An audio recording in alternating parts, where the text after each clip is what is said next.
Briley dan Kyrie Jackson adalah bayi perempuan kembar yang lahir prematur pada tahun 1995. Pada minggu-minggu awal kehidupan mereka, keduanya ditempatkan dalam tabung inkubator masing-masing secara terpisah.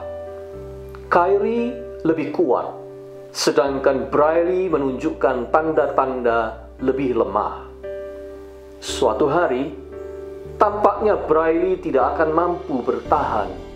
Ia berada dalam kondisi kritis. Denyut jantungnya melemah, level oksigennya terus menurun, tubuhnya terlihat mulai membiru. Para dokter dan tenaga medis dari pihak rumah sakit berusaha untuk menolongnya, tetapi kelihatannya tiada harapan bagi Briley. Akhirnya, seorang suster bernama Gail Kasparian memberanikan diri melanggar peraturan rumah sakit. Ia memindahkan Kyrie dan menempatkan kedua bayi kembar itu ke dalam satu tabung inkubator. Sesuatu yang mengejutkan terjadi. Bayi Kyrie yang lebih kuat itu meletakkan tangannya di atas tubuh saudara kembarnya, layaknya posisi sedang memeluk hak. Dan sungguh mengherankan, tidak lama sesudahnya, kondisi bayi Briley berangsur membaik. Semuanya menjadi lebih stabil. Akhirnya, singkat cerita, kedua bayi kembar itu berhasil selamat, sama-sama survive. Kisah mengharukan ini dikenal sebagai The Rescuing Hug, pelukan yang menyelamatkan. Ada kalanya Tuhan mengizinkan peristiwa langka seperti ini terjadi untuk menunjukkan dan mengajarkan sesuatu kepada kita. Sesuatu yang sebenarnya manusia sudah tahu, tetapi entah mengapa tetap saja sering diabaikan kebenarannya. The Rescuing Hug benar-benar mengirimkan pesan yang menegaskan kepada kita bahwa jika sendirian tidak memungkinkan untuk seseorang bertahan, namun demikian, nanti dulu apabila ia ditemani atau bersama-sama, akan lain ceritanya.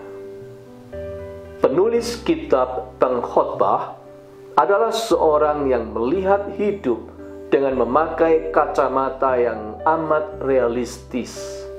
Hidup ini keras. Ibarat cuaca bisa tampil begitu tidak ramah. Ibarat jalanan, di situ banyak rintangan atau lawan yang siap menjatuhkan.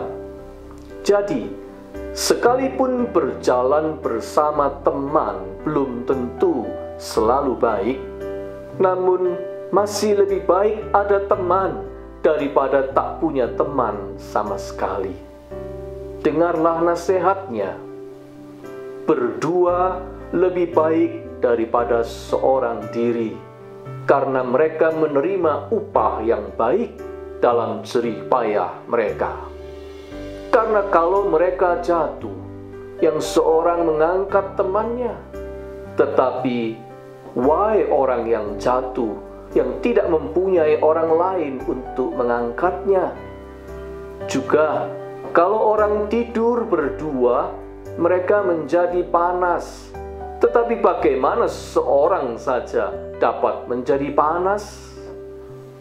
Dan bila mana seorang dapat dialahkan, dua orang akan dapat bertahan.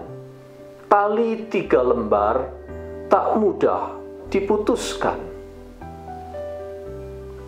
Salah satu kesalahan manusia dalam hidup ini adalah jikalau ia membiarkan dirinya terpisah dari kawan. bercerai dari kumpulan atau kawanan, lalu berada dan berjuang sendirian. Sebab pada saat itu ia akan menjadi sasaran empuk untuk ditaklukkan.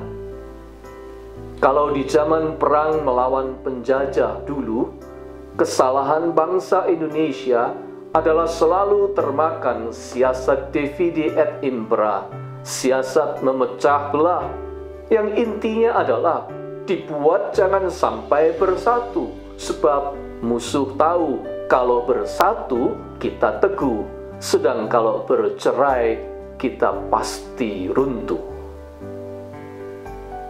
Sekalipun berteman itu tidak selalu mudah, teman juga bisa mendatangkan masalah. Tetapi itu tidak berarti pilihannya adalah tidak perlu berteman. Sekalipun keluarga tidak selalu harmonis, antar anggota keluarga juga bisa saling menyakiti.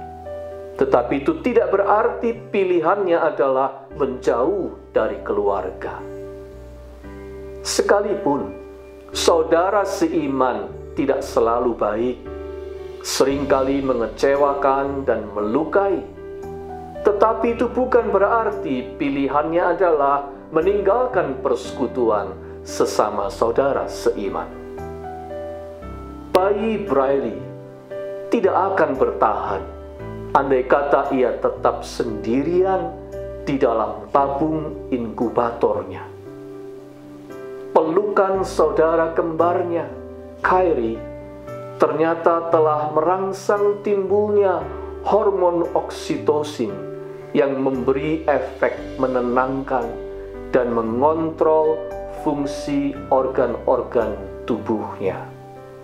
Dalam posisi berpelukan itu, kedua bayi itu berjuang hidup dan selamat. Tentu saja, dalam kondisi pandemi sekarang ini, Anda bisa berkata situasinya terbalik. Orang justru harus dipisahkan dalam perawatan dan harus menjaga jarak dalam pencegahan. Betul, tetapi jangan lupa, ini adalah kondisi abnormal. Jangan dijadikan patokan. Meskipun untuk tujuan penyembuhan, pasien harus diisolasi tersendiri, namun bukan berarti ia tidak membutuhkan kehadiran sesama untuk menolongnya, bukan? Sebaliknya, tanpa bantuan, tanpa dukungan sesama, siapa yang akan bisa bertahan?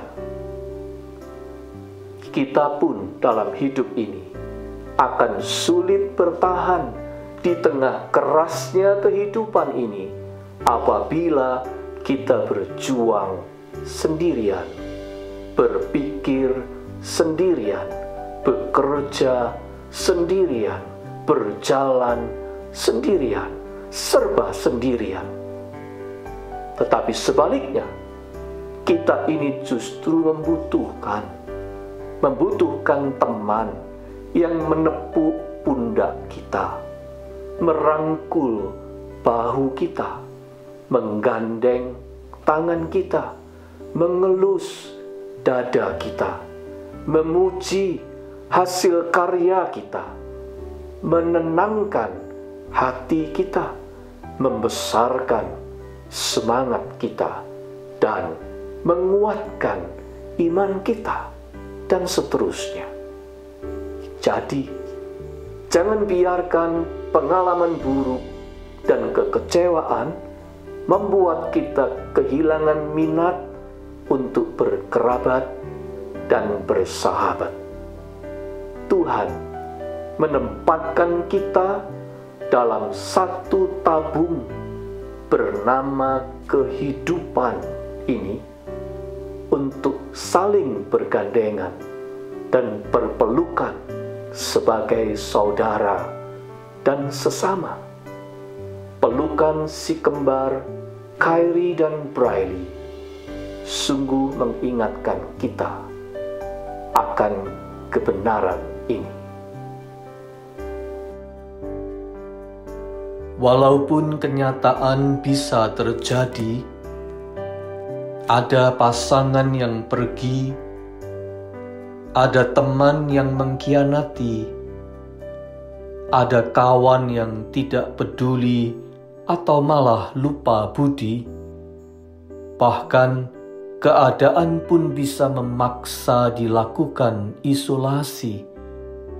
Tetapi Tuhan, mampukan kami untuk tidak berlebihan bereaksi. Sembuhkanlah luka dan perih di hati. Kuatkan kami untuk tetap percaya dan mengakui bahwa berkawan lebih baik daripada sendiri. Tolong kami untuk menghargai, merawat, dan mensyukuri jalinan hubungan yang sudah kami miliki, dan berusaha menjadi mitra yang dapat dipercayai, serta membuat tali hubungan kami sehat dan berarti. Amin.